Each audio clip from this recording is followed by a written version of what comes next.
وہ روانہ ہوئے اور راستے میں دیر ہو گئی، غار نظر آیا۔ ان تینوں دوستوں نے سوچا کہ کیوں نہ غار میں آرام کر لیا جائے اور پھر صبح کو سفر جاری رکھا جائے۔ پہلے میں آپ کو یہ بتا دوں کہ یہ واقعہ کہاں لکھا ہے۔ یہ واقعہ حدیث کی کتابوں میں موجود ہے، اور یہ واقعہ سرور کائنات نبی آخر الزماں صلی اللہ تعالی علیہ وسلم نے اپنے صحابہ کو سنایا کہ تین دوست سفر پر جا رہے تھے اور انہیں راستے میں آرام کی ضرورت پڑی تو غار میں قیام کیا۔ غار میں سو تو گئے، مگر قسمت نے ایک عجیب مصیبت ان پر ڈال دی، اور مصیبت یہ آئی کہ اس غار کے منہ پر ایک چٹان جو تھی، آج بھی ہم سنتے ہیں لینڈ سلائیڈنگ، پہاڑ کے بڑے بڑے تودے گرتے ہیں، تو اس کیو کے منہ پر ایک چٹان نے آ کر اس غار کو بند کر دیا۔ ناظرین ذرا سوچئے، صدیوں پرانی بات ہے، ٹیلی فون تو تھا نہیں، انٹرنیٹ کا زمانہ نہیں تھا کہ کسی کو اطلاع کر دی جاتی کہ ہم غار کے اندر پھنسے ہوئے ہیں اور یہاں آ کر ہمیں نکالا جائے۔ موت قریب تھی، یہ محسوس ہو رہا تھا کہ شاید اسی کے اندر دب کر، اسی کے اندر قید ہو کر شاید زندگی ہم سے جدا ہو جائے گی، نہ کھانے کو کچھ، نہ پینے کو کچھ۔ اب ان تین دوستوں نے فیصلہ کیا کہ ایسا کرتے ہیں، دعا کرتے ہیں اور اللہ کی بارگاہ میں اپنے کسی نیک عمل کا واسطہ، وسیلہ پیش کرتے ہیں۔ پہلے دوست نے ہاتھ اٹھایا اور اللہ کی بارگاہ میں دعا کی کہ مولا، میں جنگلوں سے لکڑیاں کاٹ کر لاتا ہوں، گھر کا کام بھی کرتا ہوں، اپنے والدین کی خدمت بھی کرتا ہوں۔ طریقہ یہ ہے کہ جب میں جنگل سے واپس آتا ہوں تو پہلے بکریوں کا دودھ نکال کر والدین کو پیش کرتا ہوں، پھر اپنے بچوں کو پلاتا ہوں اور ان کی خدمت کرتا ہوں۔ ایک رات ایسا ہوا کہ میں تھوڑا دیر سے واپس آیا تو والدین سو گئے تھے۔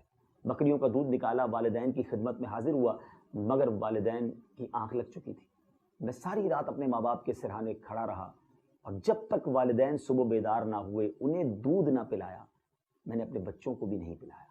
اے میرے مالک، اگر یہ میں نے کام تیری رضا کے لیے کیا ہے اور اگر یہ عمل تیری بارگاہ میں قبول ہے تو میرے مولا اس مشکل سے ہمیں نکال دے۔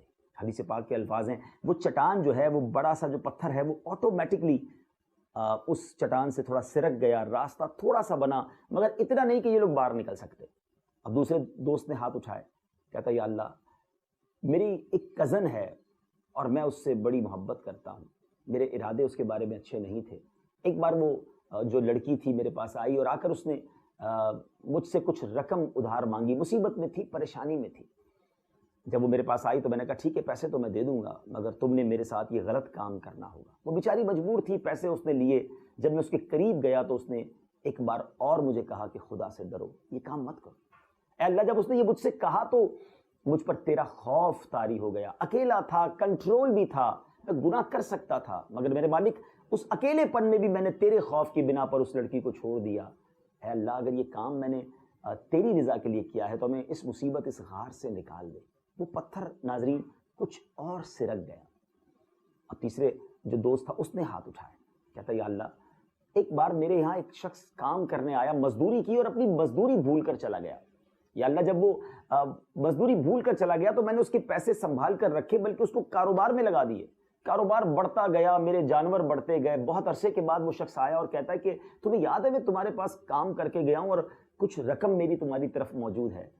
تو اس شخص نے کہا ہاں مجھے تو بالکل یاد ہو، تمہاری امانت موجود ہے اور یہ جتنا بکریوں کا ریوڑ ہے یہ سب تمہارا ہے، تم لے جاؤ۔ وہ مزدور کہتا ہے کیوں میرے ساتھ مذاق کر رہے ہو؟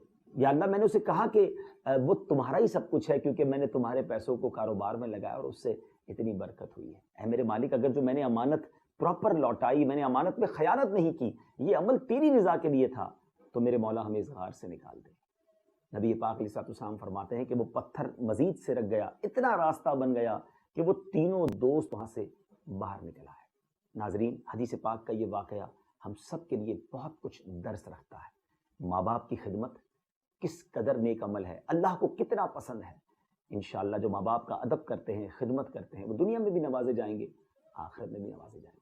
دوسرے نوجوان کا جو واقعہ ہے کہ گناہ کرنے کا موقع تھا، مگر اللہ کے خوف کی وجہ سے گناہ چھوڑا، اللہ نے دنیا کی مصیبت سے بھی بچا لیا۔ اے کاش یہ خوف خدا ہمیں بھی نصیب ہو جائے کہ جب اکیلے میں ہمیں گناہ کرنے کو جی چاہے تو ہمیں یاد آ جائے کہ جو کچھ میں کر رہا ہوں یہ اللہ دیکھ رہا ہے۔ تیسری بات، جو اس شخص نے امانت پوری ادا کی۔ لوگ لاکھوں روپے لوگوں کے کھا جاتے ہیں، یہاں چند روپے تھے مگر اس نے سنبھالے بھی، اس کو کام میں لگایا، بڑھایا اور پھر سارا کچھ اسے لوٹایا۔ اس سے سبق ملتا ہے کہ مومن تو امانت دار ہوتا ہے، اور پھر امانت دار کو اللہ کس طرح غیب سے نوازتا ہے۔ اور ایک اہم بات یہ بھی اس واقعے سے پتہ چلی کہ دعا یہ مومن کا ہتھیار ہے۔ اگر آپ مصیبت میں ہیں، پریشانی میں ہیں، بیماری میں ہے، ایسا لگتا ہے کہ قسمت کے غار کے آگے کوئی پتھر آ کر بدقسمتی کا رک گیا ہے، تو گھبرائیے نہیں، دعا کیجیے، صدق کے دل سے اللہ سے مانگیے، وہ بڑا کریم ہے، وہ 70 ماؤں سے زیادہ چاہنے والا ہے۔ الدعاء سلاح المومن، دعا مومن کا ہتھیار ہے۔ کبھی تہجد میں اٹھ کر رو رو کر اس کے حضور مانگیے، وہ ضرور کرم فرمائے گا۔ ایک آخری بات بتا دیتا ہوں کہ دعا کی قبولیت میں جو رکاوٹ ہے نا، بہت بڑی رکاوٹ ہے، وہ حرام کی کمائی ہے۔